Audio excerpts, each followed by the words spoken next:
Good morning students. सर्वप्रथम knowledge tower में आप सभी का स्वागत है। ऐसे ग्रामर में बहुत सारी चीज़ें पढ़नी है और ग्रामर पढ़ने के पहले सबसे ज़्यादा इम्पोर्टेंट यह है कि आपको अपने मन में ये धारणा बना लेनी चाहिए, बिना ग्रामर का संपूर्ण ज्ञान किए हुए आप न तो कोई इंग्लिश समझ सकते हैं, न आप बोल सकते हैं, न आप लिख सकते हैं। इसलिए यदि इंग्लिश में आपको पारंगत होना है,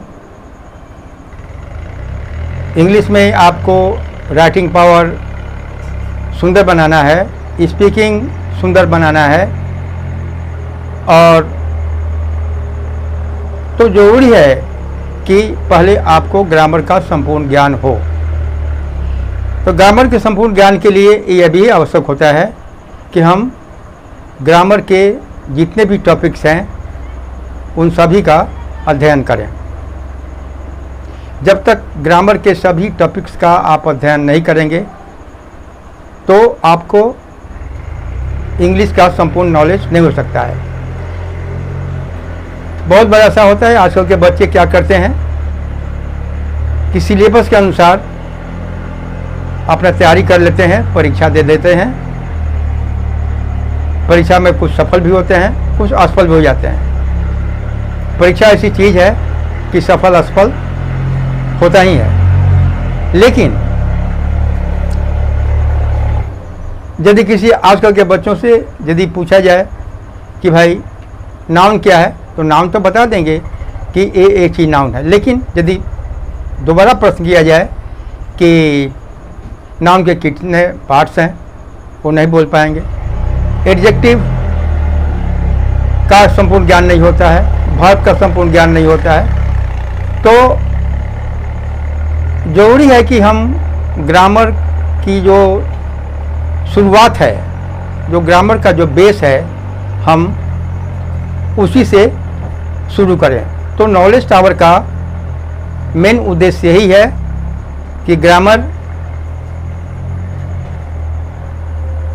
यह नॉलेज टावर ग्रामर को शुरू से ही लेना चाहता है और इसका मेन उद्देश्य है कि बच्चों को ग्रामर का संपूर्ण ज्ञान हो। तो सर्वप्रथम हम आज ग्रामर का एक टॉपिक्स है अफिक्स। अफिक्स ऐसे कुछ इसका मीनिंग नहीं होता है, लेकिन यदि मीनिंग आप चाहते भी हैं तो इसका मीनिंग होता है जुड़ना। अफिक्स क्या करता है कि किसी शब्दों के आगे या पीछे, इसका काम यही है कि यह जो शब्द अफिक्स होता है ये किसी शब्द के आगे या पीछे जुड़ करके उन शब्दों का रूप और मीनिंग में फर्क डाल देता है। अर्थात आप यह भी कर सकते हैं कि शब्द अफिक्स जब किसी शब्द के आगे पीछे जुड़ते हैं तो एक नए शब्द का निर्माण होता है, और जब नए शब्द का निर्माण होता है तो हमें एक नए शब्द का मीनिंग का भी नॉलेज होता है। तो देखिए,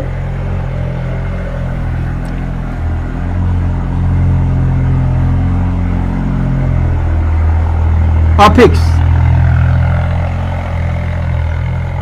जैसा कि हम पहले बता चुके हैं, इसका कुछ खास मीनिंग नहीं होता है, लेकिन यदि मीनिंग आप लेना चाहें तो इसका मीनिंग होता है जुड़ना।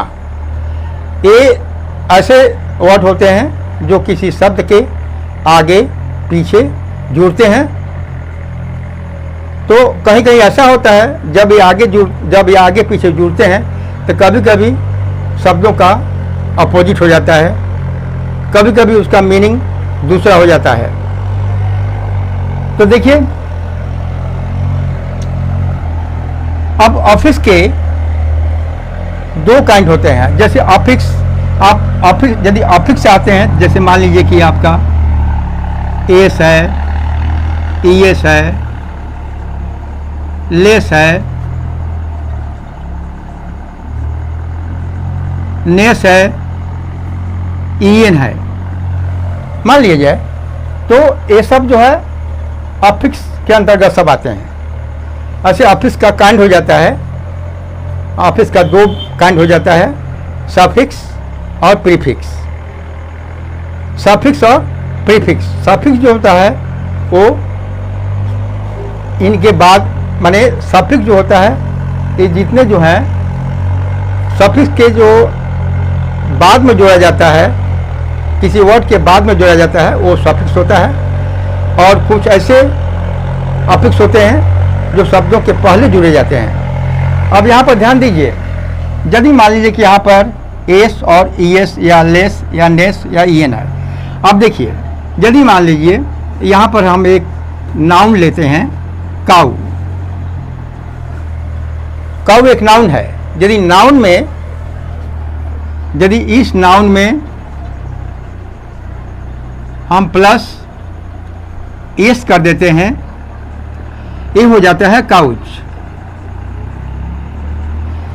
तो ध्यान देने की बात है, काऊ यहाँ पर सिंगुलर था, उसमें हमने अफिक्स एस लगा दिया, हो गया काउच। अब यहाँ पर काऊ जो है सिंगुलर था, उसमें अफिक्स एस लग गया तो हो गया काउच।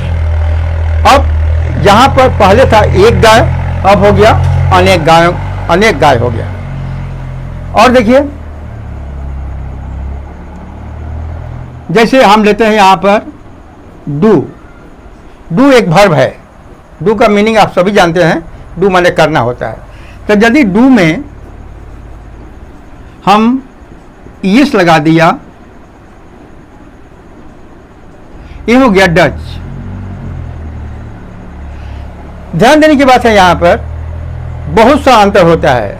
अफिक्स किसी शब्द के आगे पीछे लगाने पर बहुत तरह का परिवर्तन होता है, बहुत तरह का चेंजेज होता है। कहीं अपोजिट हो जाता है, कहीं माने अनेक माने दूसरे प्रकार का मीनिंग हो जाता है, दूसरे प्रकार के शब्द बन जाते हैं। अब यहाँ ध्यान दीजिए, डू एक वर्ब है। आप सभी जानते हैं कि मूल रूप में जितने भी वर्ब्स होते हैं वो सभी प्लूरल होते हैं। मूल रूप से जितने भी वर्ब्स हैं, ईट है, गो है, डू है, रन है, माने ये स्पीक है, लाफ है, सी है, वीप है, ये सभी। तो ये जितने भी वर्ब्स हैं यदि मूल रूप में प्लूरल होते हैं, यानी बहुवचन होते हैं। तो यहाँ पर डू देखिए, डू यहाँ पर प्लूरल में है, यदि इसमें यस लग गया हो गया डच, अब एक सिंगुलर हो गया। अब देखिए, आप खुद समझ सकते हैं कि कितना मीनिंग, कितना परिवर्तन हो गया। जो वर्ब पहले प्लूरल था उसमें ईएस जोड़ दिया तो हो गया डच, यानी हो गया ये सिंगुलर। इसी प्रकार का परिवर्तन अफिक्स किसी शब्द के आगे पीछे जब लगते हैं तो इसी प्रकार का परिवर्तन होता है। और यहाँ ध्यान दीजिए, आप यहाँ पर लेस का लीजिए, ये आपका नाउन है। मून माने चंद्रमा, आप सभी जानते हैं। तो मून का मीनिंग होता है चंद्रमा। अब मून में यदि हम लेस लगा देते हैं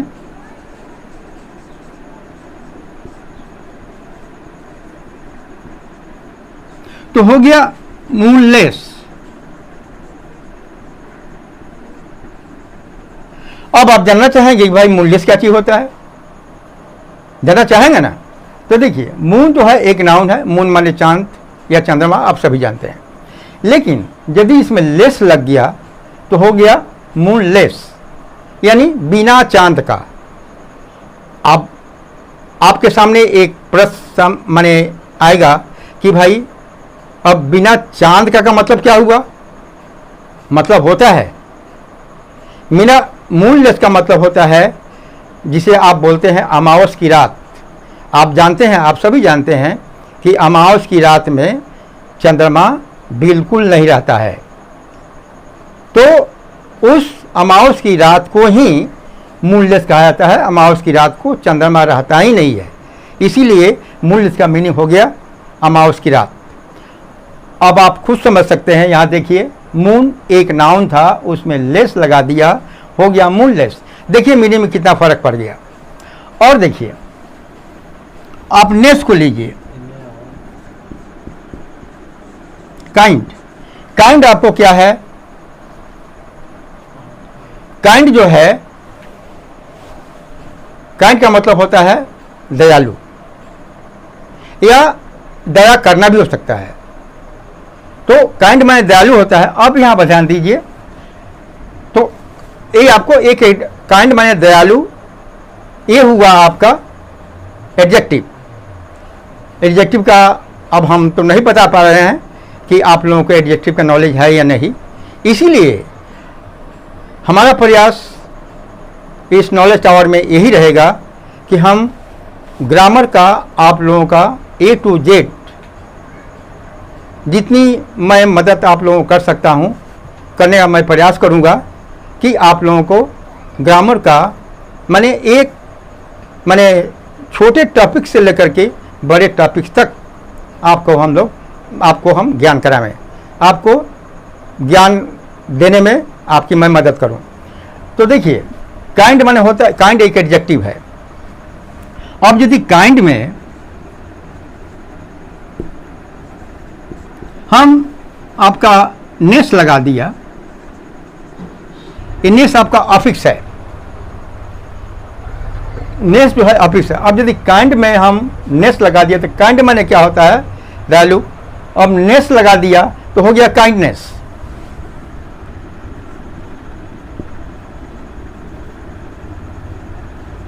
हो गया काइंडनेस। अब देखिए काइंड माने दयालु हुआ, लेकिन यदि नेस लग गया तो हो गया काइंडनेस। अब एक काइंडनेस जो हुआ एक नाउन हो गया, काइंडनेस नाउन हो गया, इसलिए मीनिंग हुआ दयालुता। और देखिए आप जैसे यहां पर हम गोल्ड लेते हैं, गोल्ड माने सोना, आप सभी जानते हैं। यदि मैं आपसे पूछूं कि गोल्ड तो नाउन है, लेकिन नाउन के भी माने काइंड्स होते हैं। अब यदि मैं आपसे पूछूं कि गोल्ड जो है नाउन है, ठीक है, लेकिन यदि मैं आपसे सवाल करूं कि कौन सा नाउन है, ये नाउन ठीक है, गोल्ड जो है सोना एक नाउन है, लेकिन मैं सवाल करूं आपसे कि ये what kind of noun it is. हो सकता है आपको ध्यान में हो, आप बोल भी सकते हैं, बहुत बच्चे नहीं भी बोल सकते हैं, लेकिन मैं बता देना चाहता हूं गोल्ड जो है नाउन है। और यह जो है आप लोग पढ़े होंगे, मटेरियल नाउन पढ़े होंगे कि माने कुछ ऐसे पदार्थ होते हैं जिनका लेन देन आपस में एक दूसरे का जो ट्रांजैक्शन होता है, कुछ ऐसे नाउन होते हैं जिनको डायरेक्ट वे में हैंड टू हैंड नहीं दिया जा सकता है। दूसरे के हाथ में जाने के पहले उसको एक बीच में एक प्रक्रिया अपनाई जाती है। तो यदि मान लीजिए कुछ ऐसे नाउन्स हैं जिसको ट्रांजैक्शन में बीच में कुछ दूसरी प्रकार की प्रक्रिया अपनाई जाती है, तो ऐसे नाउन को हम कहते हैं मटेरियल नाउन, उसे कहते हैं मटेरियल नाउन। तो देखिए अब यदि गोल्ड में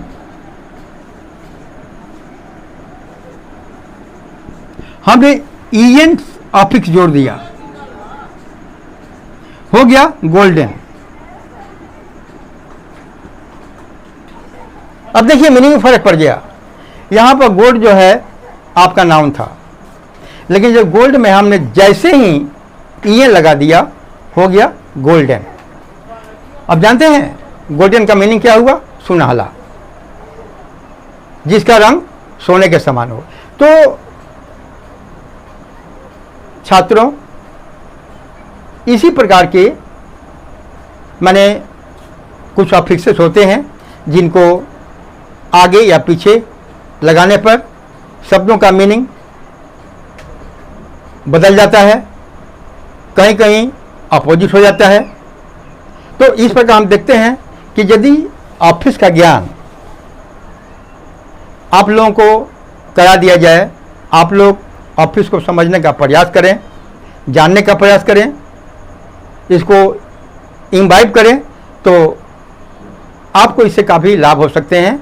इससे आपको नए वर्ड बनाने का अभ्यास होगा, नए शब्दों का ज्ञान होगा, नए मीनिंग का ज्ञान माने आपको ज्ञान होगा। तो इसको हम इरेज कर रहे हैं। अब हम इसके बाद में आपको ऑफिस का 2 काइंड होता है मैं बताना चाहूँगा।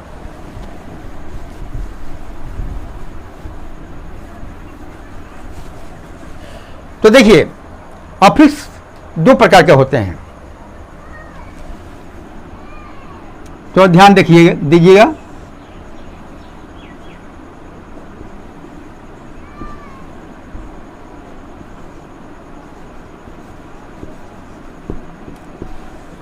पहला होता है सफिक्स,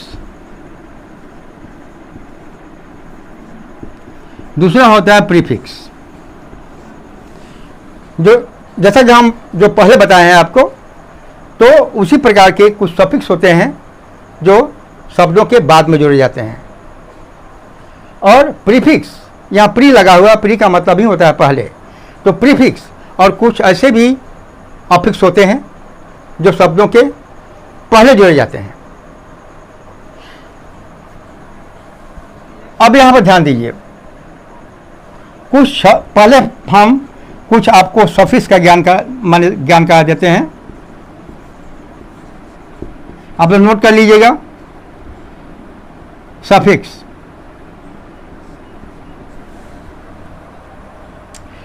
सफिक्स जैसे मान लीजिए इंग है,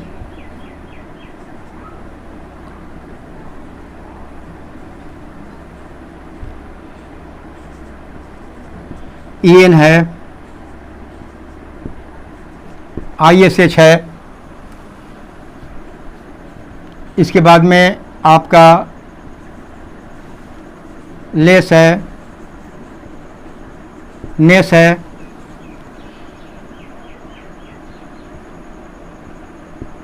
ION है, इस प्रकार का। और फिर ये देखिए प्रीफिक्स,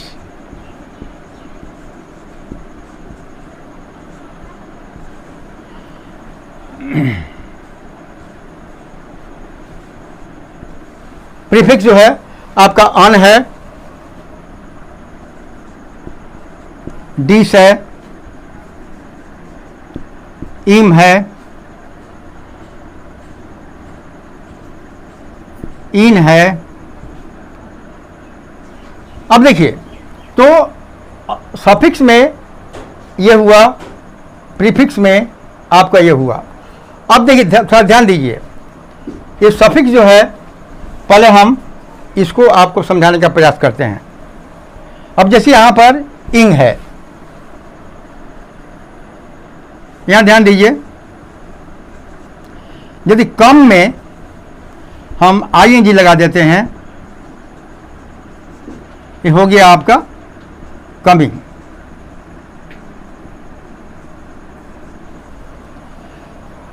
एक बात आप लोग जरूर ध्यान रखिएगा कि जिस शब्द के अंत में ई होता है, और यदि वहां पर अफिक्स लगाना हो तो ई को आप पहले हटा देंगे, इसके बाद में ING प्लस करेंगे। अच्छा, अब EN देखिए, यदि यहां पर गोल्ड लेते हैं, EN लगा दिया, हो गया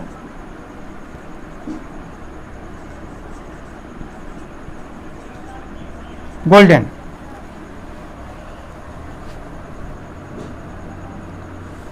आपका लेस,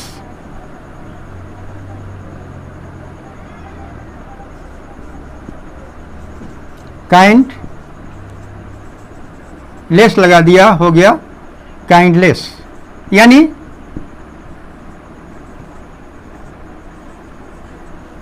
काइंडलेस जिसे आप बोलते हैं निर्दयी, क्रूर या निष्ठुर। अब इस देखिए ISH, चाइल्ड, चाइल्ड माने बच्चा होता है, हैं?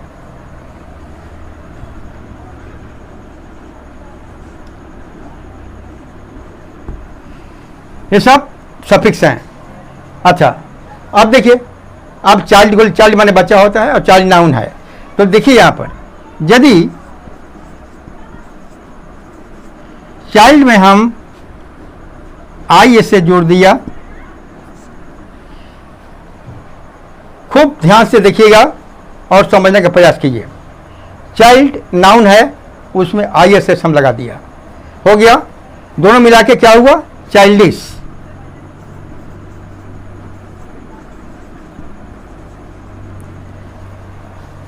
अब देखिए चाइल्ड आपका नाउन है, उसमें सफिक्स लग गया। ध्यान रखिएगा, जो सफिक्स होता है वो शब्द के बाद में लगता है, तो ये आपको हो गया चाइल्डिश। अब देखिए चाइल्ड एक नाउन है, उसमें ISS सफिक्स लग गया, हो गया चाइल्डिश। चाइल्डिश का मीनिंग हो गया, चाइल्डिश माने क्या हुआ? बच्चा जैसा, बच्चा के समान। और देखिए नेस, नेस हमने पहले बता दिया है। ION देखिए, बहुत हैं, सफिक्स और प्रीफिक्स अनेकों हैं, लेकिन ये सब प्रैक्टिस पर डिपेंड करता है। अब जितना प्रैक्टिस करेंगे उतना ही आपको सफिक्स का और प्रीफिक्स का ज्ञान होगा। अब यहां देखिए एक वर्ड देखिए, क्रिएट। क्रिएट में हमने ION लगा दिया,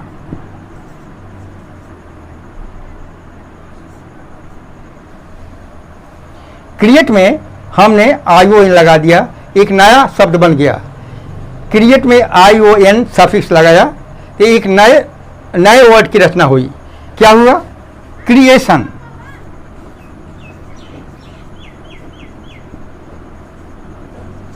देख लीजिए, क्रिएट में हमने सफिक्स ION लगाया, हो गया आपको क्रिएशन।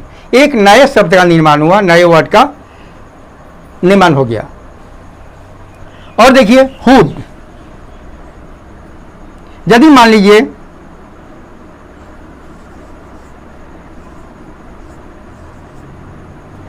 मैन में हम HOOD लगा दिया, यानी हुड लगा दिया।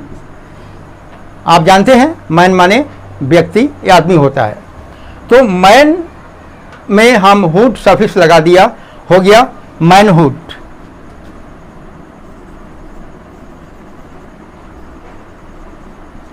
अब देखिए मीनिंग फर्क पड़ गया। मैन माने क्या होता है? व्यक्ति या आदमी। लेकिन यदि मैनहुड हो गया, मैनहुड हो गया तो क्या हो गया? मानवता। ऐसे ही होता है, जब भी आप किसी वर्ड में सफिक्स या प्रीफिक्स लगाएंगे तो मीनिंग के रूप में, शब्दों के रूप में और उनके मीनिंग के में भी अंतर पड़ जाता है। अब ईयर देखिए, ईयर देखिए,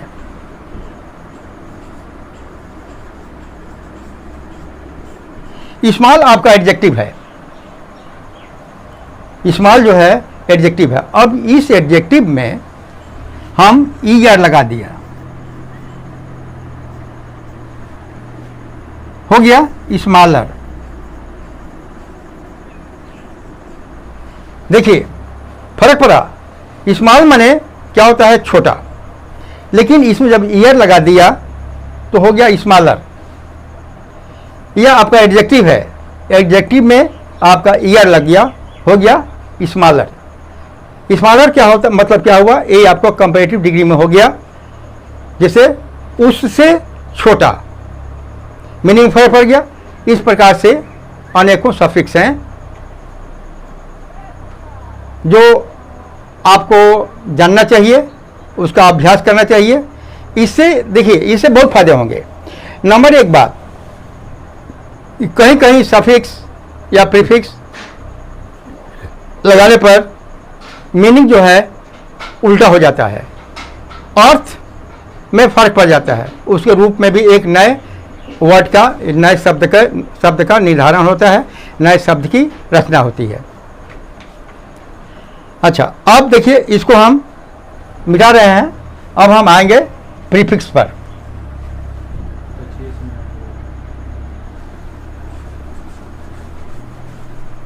दो चार को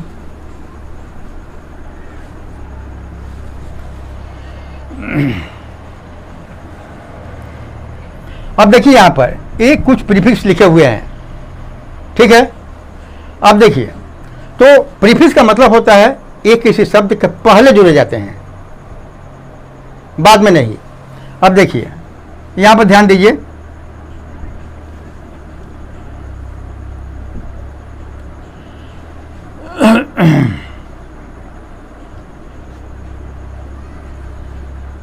एक हम लेते हैं, जैसे यहां पर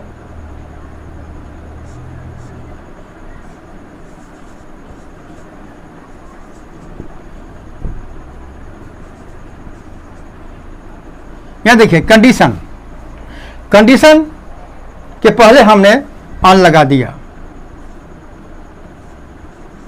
हो गया ऑन कंडीशन।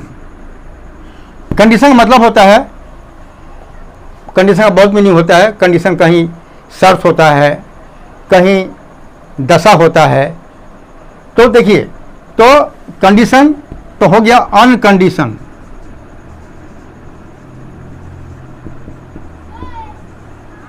यानी बिना शर्त का। और देखिए डिस को लीजिए, डिस हम किसी वर्ड के पहले जोड़ेंगे, जैसे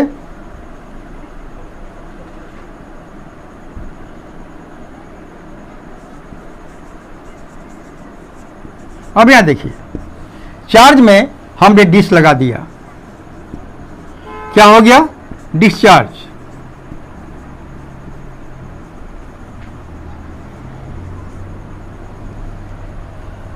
इन देखिए,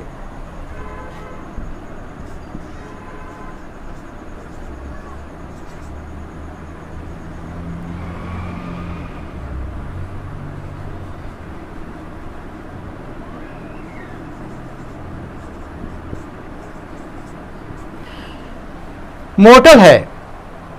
मोटर का यदि आप इसका शाब्दिक अर्थ जानना चाहते हैं तो मोटर का मतलब होता है मरणशील, यानी क्षणभंगुर, जिसका नाश होता है।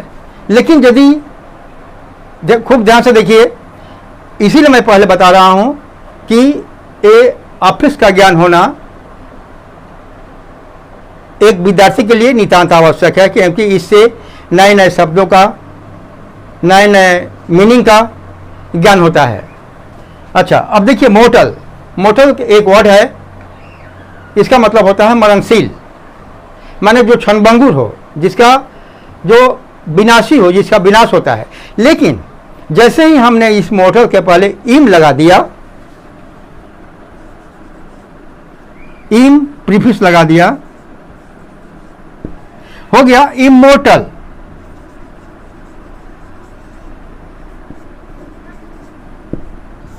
अब देखिए ठीक इसका उल्टा हो गया, यदि मोर्टल में हमने इम प्रीफिक्स लगा दिया, ठीक इसका उल्टा हो गया इमोर्टल, यानी जिस माने हो गया जो अमर हो जाए, जिसका नाश कभी ना हो। और देखिए इम को लेते हैं, यहां लिखिए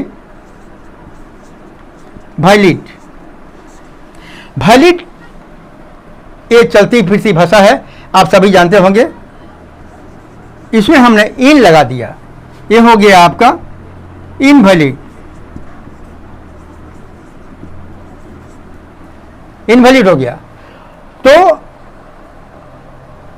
मेरा कहना यही है कि ग्रामर का नॉलेज एक स्टूडेंट के लिए नितांत आवश्यक है।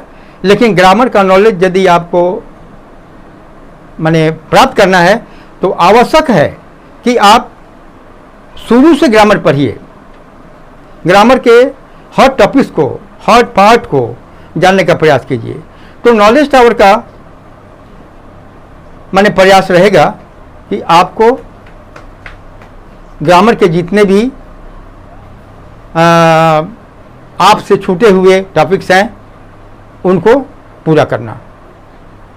थैंक्स।